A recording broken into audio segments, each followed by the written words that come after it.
Istri PLT Bupati Muarajambi tetap eksis di medsos terlihat bahagia.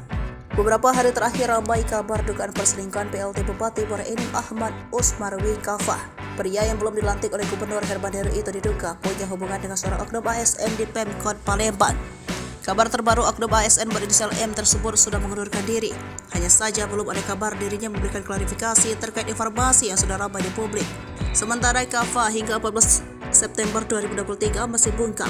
Bahkan suami Nurul Vita Utami tersebut mengunci akun Instagramnya. Namun tidak demikian halnya dengan sang istri.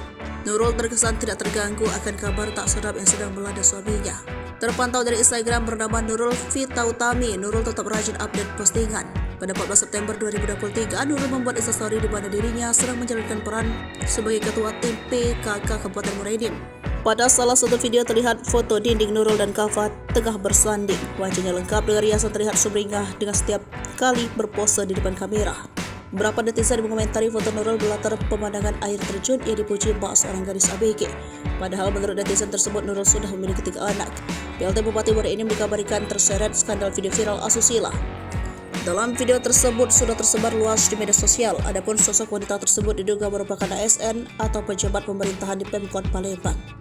Meskipun demikian, kabar viral ini belum dikonfirmasi langsung oleh pihak tertuduh. Kapolres Muarajambi AKBP Andi Supriyadi pada Rabu 13 September 2023 menegaskan bahwa polisi belum menerima aduan masyarakat terkait beredarnya video tersebut. Menurut informasi yang beredar saat ini, kabar adanya video tersebut mulai tersebar menjadi topik hangat setelah tersebar foto mesra sosok lelaki dan wanita. Foto itu sebagaimana unggahan netizen di medsos. Dalam unggahan yang beredar disebutkan bahwa kejadian tak pantas itu terjadi pada Mei 2023. Itu direkam sekitar pukul 6:23 waktu Indonesia bagian Barat. Video ini diduga diambil dari kamera tersembunyi dalam mobil. Hal ini dilihat sudut pandang objek dalam video.